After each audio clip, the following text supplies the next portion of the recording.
They said the age of projectiles ended 1,000 years ago.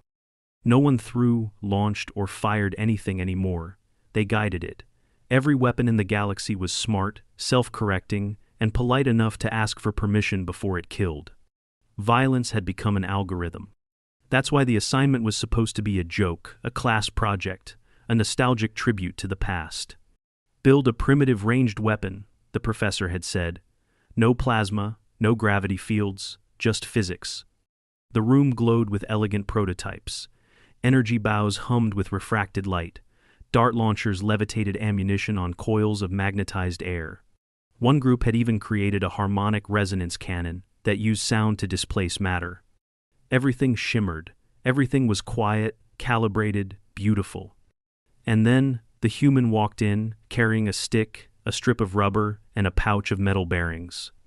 His name was Daniel Ward, Earth-born, transfer cadet.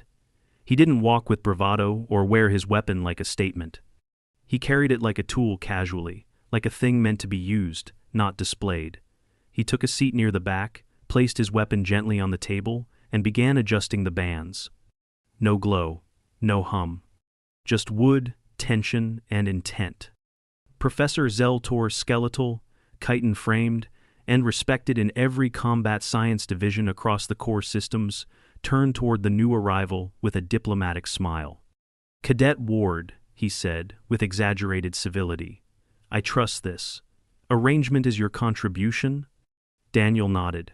"Yes, Professor." The professor tilted his narrow head. "And what might we call this masterpiece of primitive mechanics?" "A slingshot," Daniel replied. Snickering rippled through the room.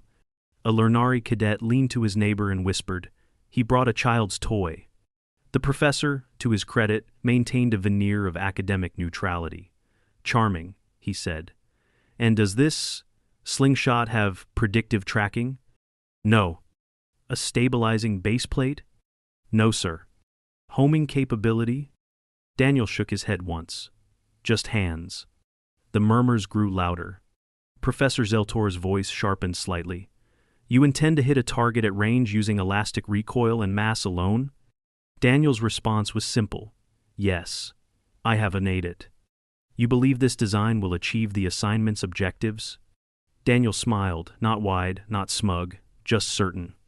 "I believe it will hit what I aim at. All why. I mead from the Baster." The mockery began in earnest during the break between lectures.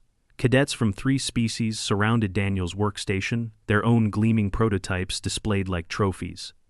One of them, a Zirconian with jointed arms and crystalline skin, gestured toward the slingshot with one spindly digit. "You honestly believe that thing will compete?" Daniel didn't look up. "I'm not competing with your weapons. I'm competing with your aim." Another cadet laughed. "It doesn't even have targeting assistance." "I don't need it." Because your primitive instincts are better?" Daniel finally met the speaker's eyes. "Because they're mine." He returned to checking the tension on the bands, adjusting the notch by millimeters. His fingers moved with calm, precise confidence, the kind that didn't come from theory, or design schematics, or synthetic simulation. It came from use. The testing arena was a high-vaulted chamber, walled in kinetic absorption panels. Targets hovered in lanes stationary for the first round, mobile for the second. Drones orbited above, capturing telemetry and assessing performance data in real time. One by one, the cadets stepped forward. The Lernari launched photonic darts through 3 rotating targets, each one struck dead center. The Zirconian's magnetic coil bow split its own first shot in half with the second. An Azari cadet fired an elegant arrow of ionized gas that curved midair to track and tag every moving target across its range window. The crowd applauded. Readouts glowed with green marks of efficiency, speed, and power usage. Then Daniel Ward stepped forward. No HUD, no gloves, no sensor rig. He walked to the firing line, carrying his slingshot in one hand and the pouch of bearings in the other. "Cadet Ward," the professor said, voice smooth but sharp, "the field is calibrated for micro-projectile tracking. Your weapon lacks digital signature. The drones may not register your performance." "That's fine," Daniel said. "No energy readings will be recorded. I'm not using energy. The AI will not assist. I'm not asking it to. The professor tilted his head again. Then proceed. Daniel placed a bearing into the cradle of the rubber band, held the frame in a low, stable grip, and pulled the band back with 3 fingers. His arm straightened, his breath slowed. Then he fired. There was no sound but the faint snap of release. The bearing vanished. A moment later, the first target dropped. The entire room froze. A second bearing was already in the band. Snap. The next target dropped. A third. Snap. Target down. The telemetry drones began emitting error tones. Their systems flagged the impacts as unexpected external kinetic events. Daniel paused, lowering the slingshot. Do I need to miss one to get a score? The professor's expression didn't move. He signaled to activate the mobile targets. They appeared sleek, evasive, jittering in rapid angles, their paths unpredictable, meant to challenge reflex-based tracking systems. Daniel loaded again. Snap. One drone spiraled and crashed. Another. Snap. A second drone lost its rotor mid-flight and dropped. He didn't rush. He didn't flinch. He fired between breaths, moving like the air itself was guiding him. The final drone zigzagged to the far corner of the chamber, a golden orb, smaller than the rest. Professor Exeltor's personal assistant drone. The professor opened his mouth to intervene. Snap. The golden drone sparked, blinked, and fell. Dead center through the optical lens. Smoke curled from the core as it hit the floor. Silence. Then murmurs. Then chaos. You hit that? No lock, no lead time. Those drones are built for combat evasion. The professor stared at the wreckage of his private unit. He turned slowly to Daniel, his voice ice. You aimed for my property? Daniel shrugged. It was the only one watching me. You deliberately fired at a drone not marked for evaluation. I fired at the most difficult target available. You struck it perfectly. I didn't miss. The professor's jaw tightened. Then, finally, you intended that? Daniel didn't smile. He just stood still, the slingshot now silent in his hand. In my world, he said quietly, we learn to hit what moves, not what waits. The room said nothing, because there was nothing else to say.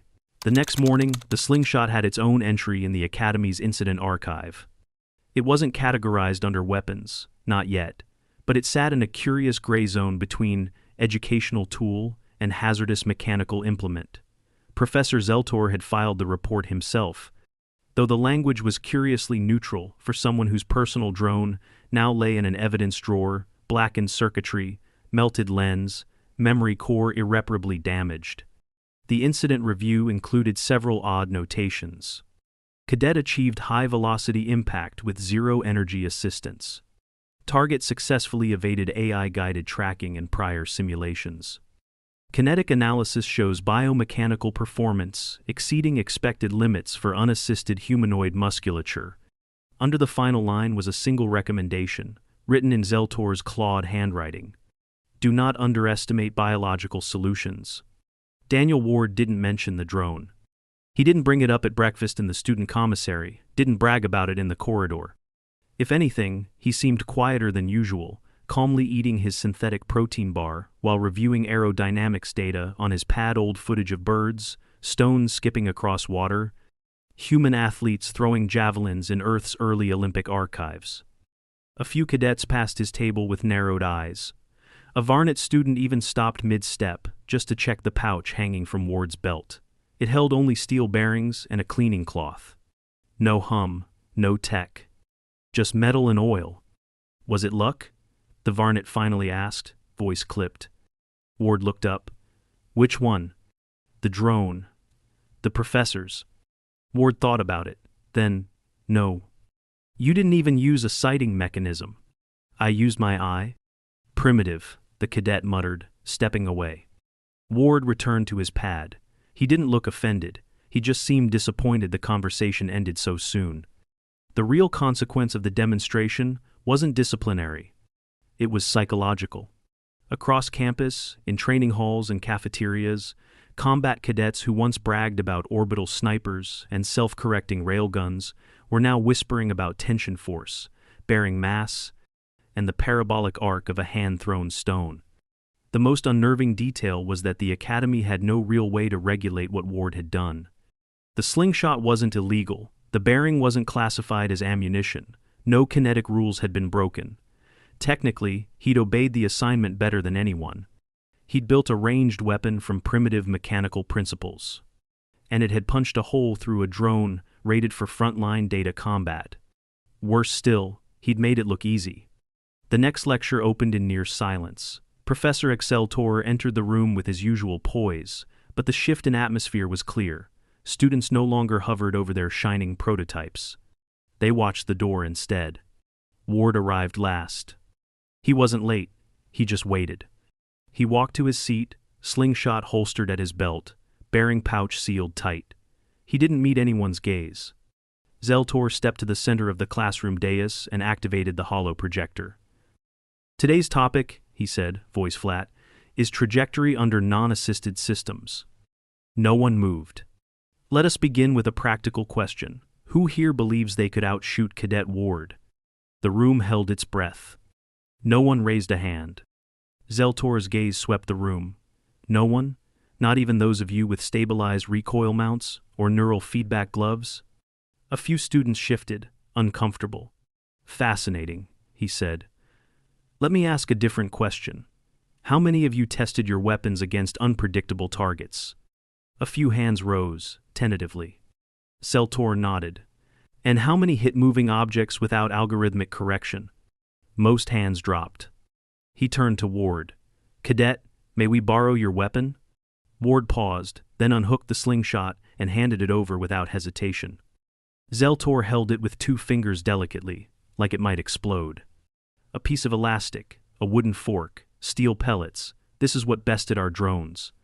He turned slowly, holding it up for the class. And why? No one answered. Because it isn't just about force, Zeltor said, or guidance, or precision. It's about interface. He set the slingshot on the table. This weapon does not assist its user, it demands something in return. Muscle memory, coordination, emotional regulation. He looked directly at Ward. Instinct. After class, students began showing up to the outdoor practice range, not with their assignments, but with strips of elastic, makeshift frames, and objects scavenged from the engineering disposal bins. Ward didn't speak unless asked, but he never walked away when they approached. He showed them how to anchor the band, how to brace their hands without shaking, how to pull not with force but with rhythm. The first time someone hit a moving target with a basic slingshot, they whooped so loud it triggered the campus alert system. The second time, no one laughed. They just nodded, as if realizing the truth in their bones. That weekend, Zeltor hosted an impromptu faculty demonstration. Combat instructors from 3 other departments attended, most of them, expecting to see the infamous human attempt, a long-range shot in controlled conditions. Instead, Ward handed each instructor a slingshot and said, "Try." One by one, they failed. Most missed. Some dropped their bearings mid-load. One nearly hit a ventilation pipe. Zeltor simply watched. When the last instructor returned the slingshot in frustrated silence, Ward stepped up, loaded a bearing, and asked calmly, "Permission to aim?" Zeltor didn't nod. He just stepped aside. The drone hovered at the far end of the range, placed deliberately behind 2 obstructions tall shields, with shifting reflective surfaces. Ward didn't use the optics. He didn't move into position. He just closed one eye, breathed once, and fired. The bearing bounced off one shield, curved midair, not from any guidance system, but from spin, and struck the drone on its rear sensor port. The crowd didn't clap. They stood still. One instructor finally muttered, "He's bending physics." Zeltor corrected him softly. "He's obeying it more closely than we ever have." The following week, a bulletin went out from the Academy board. Effective immediately, ranged weapons assignments must now include analysis of manual dexterity, biomechanical feedback, and trajectory prediction using analog systems. One note followed, small and unassuming. All high-energy prototypes are to be tested alongside at least one zero-tech counterpart. For comparison, it didn't mention Ward. It didn't have to. He sat alone that evening, back at the range, polishing the slingshot under the fading light of the simulated sun. He didn't look proud, just focused, as if he knew this would happen. As if he was waiting for someone to ask the question none of them had dared yet. Zeltor approached quietly. You knew that drone would try to evade. Yes. You knew your shot would reach it. I knew I could try. You adjusted mid-arc, using nothing but spin? Ward looked up. Sir, humans have been skipping stones since before we had fire. Zeltor looked at him, and for the first time since the start of the term, he smiled. Thin, sharp, respectful. Cadet, he said. You've reminded us of something important. What's that? That we didn't build civilization because we mastered machines. Ward raised an eyebrow. We built it because we learned how to aim. 2 days after the slingshot demonstration upended the Academy's primitive weapons curriculum, the Board of Applied Combat Science received an anonymous proposal requesting authorization to observe Cadet Ward under structured performance conditions. Objective: to assess the limits of unassisted human targeting instincts under escalating stress environments. Requesting use of variable pressure, Chamber 3, and full kinetic sensor suite. It was signed not by a staff member, but by Professor Zeltor himself. The approval came through in less than a day. They prepped the chamber under standard safety protocols: adjustable gravity plates, variable wind resistance, ambient noise injectors, and no AI stabilization. It was a sealed room, not much larger than a cargo container, with matte gray walls and soft lighting designed to eliminate reflections. At the far end stood 3 kinetic targets, each about the size of a fist, suspended at different heights. They would move independently, accelerating at irregular intervals, mimicking the erratic behavior of organic prey or failing drones. The room's central camera focused on the human inside. Daniel stood quietly with the slingshot in hand. His sleeves were rolled up to the elbow, his knuckles already red from testing band tension during warm-up. Professor Zeltor and a dozen specialists stood behind the observation glass, most of them silent. A motion specialist whispered, "No sensors, not even a wrist gauge." "Nothing but grip," another murmured. "That frame's made of sapwood." "And a rubber band," someone added. "A strip of repurposed tire polymer," Zeltor corrected. Inside the chamber, Daniel adjusted his footing, exhaled, and gave a short nod toward the ceiling camera. The test began. At first, the conditions were neutral. Daniel loaded a bearing, pulled back, and fired. A clean strike, the first target snapped backward, caught mid-drift. The second appeared. He adjusted by a fraction of a degree, fired again. Hit. Third. Hit. The observers logged the data quietly. Reaction time, consistent. Accuracy, surgical. Grip pressure variance, negligible. Then, the gravity shifted.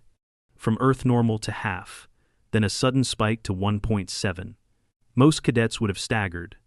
Daniel's stance changed slightly. His draw arm dropped by a centimeter, but the bearing still flew straight. Target down. Next came the wind-simulated cross-gusts blasted from the chamber walls. Daniel squinted once, lifted the bearing slightly higher, and adjusted his angle. The bearing curved mid-flight, riding the airflow. Hit. The murmuring behind the glass grew louder. He's calculating that without assistance. Eyeballing. Eyeballing. No, he's feeling it. Zeltor did not speak. He simply watched. The lights dropped. Then, strobe flashes ignited randomized brightness surges meant to scramble visual processing. It was a cruel setting. Even sensor-locked drones struggled under strobe response conditions. Daniel blinked slowly between pulses, syncing with the gaps. He waited for rhythm, found it, and launched. A metallic chime. Another impact. The final setting activated. Full simulation. All variables at once: gravity flux, wind interference, light disruption, noise injection. The room screamed with imbalance. Most soldiers would need neuro assist just to track a moving target. Daniel loaded one more bearing. This time, he closed his eyes. Held his breath. pulled back. Released. The bearing sliced through space with a sharp hiss and struck the last target clean through its center. It spun wildly, broke loose from its anchor, and clattered to the floor. Silence. In the control room, no one moved. Finally, the AI system that had been quietly tracking impact velocity whispered its findings into the chamber logs. Projectile path, non-linear, adjusted mid-flight via spin manipulation, impact velocity, 94 meters per second, error margin, 1.4 millimeters. Professor Exceltor exhaled slowly and turned to the room. Close the file, that's all we need. That evening, Daniel didn't return to his dorm. He walked instead to the outer edge of the Academy's training compound, where the atmosphere shields opened into the long red dusk of the simulated Martian plain. A thin layer of dust blew low across the ground, and the air smelled faintly of iron and synthetic polymers. He sat on the edge of a storage crate and began cleaning the slingshot. Not as ritual, as necessity. The rubber band had begun to fray a faint split along one side. Nothing dangerous yet, but it would affect balance. He pulled a replacement strip from his pouch and carefully looped it through the frame, checking tension with a slow pull. "Is that your ritual?" a voice asked. He didn't look up. "No, it's maintenance." Professor Exceltor stepped into the open without preamble. "You broke 3 sensor thresholds and an observational model we've used for 15 years. Daniel shrugged. "I hit what I aimed at." Zeltor watched him quietly. "You should know," he said after a pause. "The Council has started re-evaluating kinetic weapon studies. They want a new training module, unassisted targeting, non-powered impact physics. Sounds overdue. Your method terrifies them." Daniel looked up. "Because it doesn't require permission?" Zeltor didn't answer. Instead, he knelt, folded his insectoid limbs into a shape almost like seated human posture. "Where did you learn that kind of control?" Daniel looked past him, toward the low horizon. "When I was 12, he said, "I couldn't afford ammo. My dad taught me to shoot with ball bearings and rusted nails, tin cans, tree bark, then squirrels, then distance shots. That doesn't explain your control under simulated combat." "Combat simulation?" Daniel smiled faintly. "You ever had to hunt your dinner before sunset? That's a simulation." Zeltor nodded slowly. "Instinct," he said. Daniel shook his head. "Not instinct. Training. Instinct's what happens before you know better. What I did was learned, repeated, trusted." He twanged the new band. "Once. You teach weapons here like they're smart, but ours never needed to be." Zeltor tapped his fingers together. "So, then what is your weapon?" Daniel's voice was calm. "Proof that the hand still matters." By the end of the week, word of the test had spread far beyond the campus. 2 independent academies requested access to the chamber footage. The Interstellar Combat Science Journal issued an inquiry about publishing the data logs, and the Defense Advisory Board asked for an interview not with Daniel, but with his instructors. They wanted to know what made a slingshot outperform modern arms. The answer, Zeltor told them, was simple. The tool didn't outperform, the hand did. And behind the closed doors of the council chambers, they began drafting the First Amendment to combat training in decades. All cadets must demonstrate manual targeting ability using non-assisted kinetic devices. In the margin of the proposed draft, someone had written, "Start with rocks." The first injury came quietly. Not on the practice field, not during a test in the Commons courtyard. A first-year cadet from Hydrak Prime had been experimenting with an unbalanced slingshot replica made from recycled flex polymer tubing and a drone stabilizer arm. She missed her target by 3 meters. The stone ricocheted off a wall and struck her left temple. No skull fracture, but a visible hematoma formed within minutes. The Academy medics responded quickly, diagnosing a mild concussion and releasing her after 24 hours of observation, with strict instructions for 2 weeks of rest and 0 ranged exercises. The moment the report reached Professor Zeltor, he knew exactly what had happened. The cadets were copying Daniel Ward. But they were skipping everything that mattered. Ward wasn't in the courtyard that day. He'd been scheduled for an off-campus assessment with the Special Applications Group, a visit originally meant for demonstration, not training. But by the time the team had finished recording his live fire exercises, the goalposts had shifted. They asked him to stay. He declined. When he returned that evening, he was met outside his dorm by Professor Exceltor. No pleasantries. "You've started a trend," the instructor said flatly. Ward blinked. "I didn't give a lecture." "You didn't need to. Half the cadets are building slingshots now. Improvised, unsupervised. Your method is being replicated without your control." Ward exhaled through his nose. "And someone got hurt." "Correct." Ward nodded, jaw tight. "Show me the injury report." Zeltor handed him a data tablet. Ward read it carefully, eyes narrowing at the imaging scans. "She braced wrong," he said. "Pulled from the wrist instead of the shoulder. Released off angle. Her posture was too high." Zeltor watched him. "You're not surprised. I've been saying this isn't a toy. They saw the result, not the practice." "And what would you suggest?" Ward handed the tablet back. "Stop calling it primitive. That's where the problem started." The next morning, the Academy made an announcement. All unassisted kinetic weapons training must be conducted under supervision. New elective course opening: manual ballistics and analog targeting. It filled within 20 minutes. Ward didn't volunteer to teach it, but his name was listed on the syllabus as the technique originator, and that was enough. The first class gathered on the lower training range, under open sky, with wooden targets lined up at staggered intervals. Ward stood silently near the center, Slingshot at his side. He wasn't introduced. He just began. "You think this is about strength," he said. "It's not. It's about timing." He picked up a training Slingshot, one of the standard issue units the Academy had replicated based on his design. He handed it to the nearest cadet. "Draw." She pulled the band back. The frame shook in her hand. "Where are you pulling from?" he asked. "My arm." "Wrong. Pull from your back. Breathe. Shoulders down." She adjusted.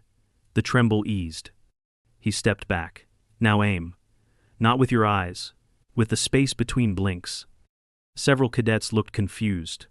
One raised a hand. "What does that mean?" Ward pointed to the next target. "Try. You'll figure it out." They did. Misses came first, dozens of them. Bearings hit dirt, ricocheted off trees, bounced off protective panels. But slowly, posture changed, stance improved. A few started to land glancing blows. Then, a direct strike. Another. Ward didn't celebrate, he just nodded. When the first cadet hit 2 in a row, she looked to him with excitement. He simply said, "Now, do it without thinking." The course gained a nickname among the cadets, the invisible trigger. Because no one could quite describe how the shot happened. They just knew that one moment they were holding a bearing, and the next, the world had narrowed into a straight line, not made of sight, but of certainty. That's when the bearing left their hand. And that's when it hit. Late one evening, after the last training session had wrapped, Professor Zeltor found Daniel Ward sitting in the now empty range, polishing the original Slingshot under moonlight. It looked older now, the wood worn smooth by use, the band slightly darker from sweat and oil. "You still use the same frame?" Exceltor asked. Ward nodded. "I tried making a better one, lighter wood, polymer notches. It didn't feel right." "Why?" Ward shrugged. "This one listened." Zeltor tilted his head. "Explain." "It's not just about what the weapon does, it's about what it asks from you. Balance, patience, pressure. If it doesn't ask for anything, it's not worth holding." The professor sat beside him.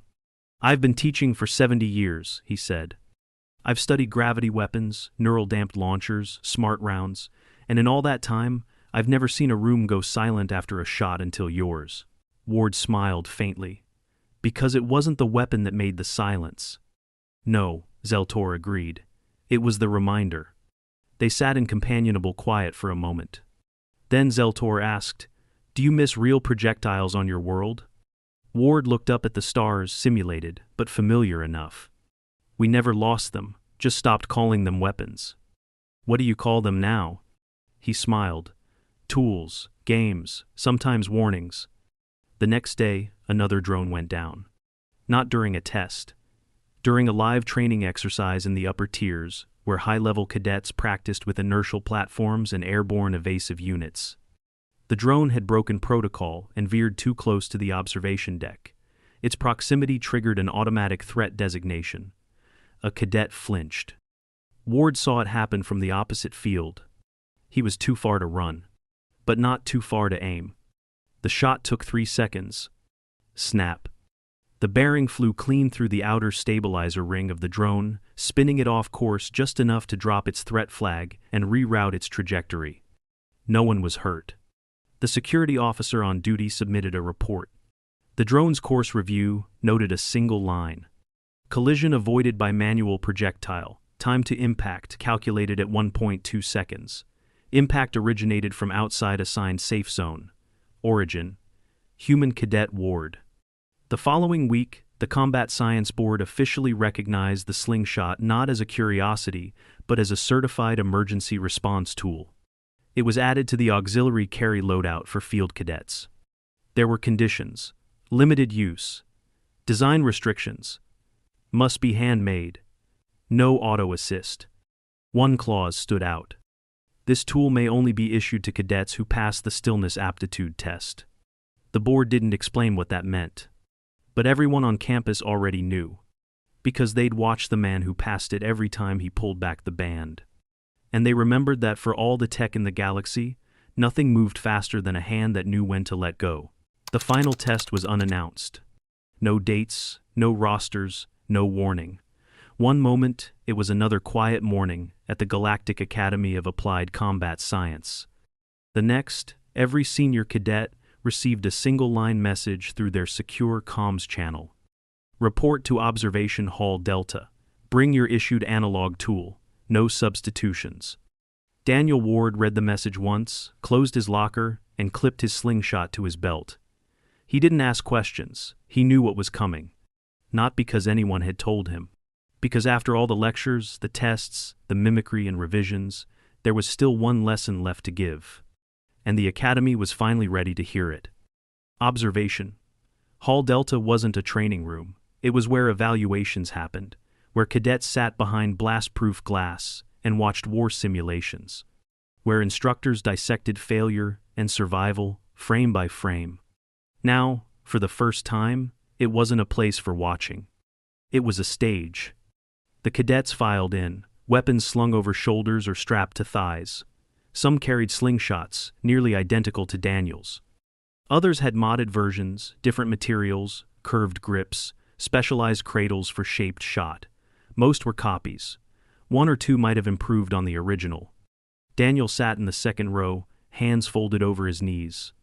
At the front stood Professor Zeltor, his pale limbs folded with ceremonial stillness. "Today," he said, "you will not fire to hit." The room rustled. Cadets looked at one another.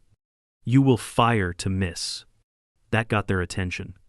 "Not to err," Zeltor clarified. "Not to fall short. You will miss intentionally, by a margin of exactly 5 centimeters. Now, there were murmurs. "You may not use measurement tools. You may not fire twice. Each of you will step forward once. Load your bearing. Draw. Release. Miss." He gestured toward the far wall. A small target hovered in the center of a matte backdrop, glowing softly. "Miss by the width of a finger," he said. "No more, no less." One cadet raised a hand. "Sir, what's the objective?" Zeltor's voice didn't waver. "To prove you've learned control." One by one, they stepped forward. The first cadet fired too cautiously. The bearing dipped wide and low, easily 15 centimeters off. The next overshot. The third hesitated, trying to calculate by eye, and released too late. The bearing skimmed the edge of the target, triggering a buzz from the accuracy alert system. Fail. Fail. Close. Too close. Fail. Then it was Daniel's turn. He stepped to the line. No flex, no pretense. He placed a bearing in the pouch, pulled back the band, and stopped breathing. The room went still with him. He aimed. But not at the target. 5 centimeters left. He let go. The bearing flew straight, clean, and clipped the air beside the target's edge so close that the atmospheric sensors registered the pressure wave, but the motion tracking labeled it missed perfectly. A green light blinked once above the target. Success. The room exhaled. After the test, Zeltor dismissed the others. They filtered out slowly, whispering among themselves. The buzz was different this time. Not excitement, not gossip. Respect. It wasn't about hitting anymore. It was about how much you chose not to. Daniel stayed behind. He knew the professor would speak. He didn't expect the question. Why did you fire left? Daniel looked up. The wind. There's no wind in the hall. There was when I stepped in. Zeltor paused. You adjusted for ambient memory? I adjusted for instinct, Daniel said. It tells me more than numbers do. Zeltor nodded slowly. Then he reached into the folds of his robe and removed something wrapped in cloth. He set it on the bench beside Daniel and stepped back. Daniel unwrapped it carefully. It was a slingshot. Not his. Different. The frame was made of hardened carbon root not native to Earth, but native to Zeltor's own world. The bands were translucent, humming faintly, not with energy, but with tightly packed organic tension. Handmade, balanced. Daniel lifted it in silence, turning it over. He could feel it, the weight distribution, the tension curve. It had been made by someone who understood the same things he did. Someone who had listened to the tool before trying to master it. Zeltor spoke softly. Before I ever studied pulse throwers, before I joined the academy, I hunted with one of these. My species used them for generations. We called them Sarnak, sky bows. Daniel didn't speak. Zeltor's gaze settled on him. I forgot what they felt like, until you reminded me. Daniel set the weapon gently back in its cloth.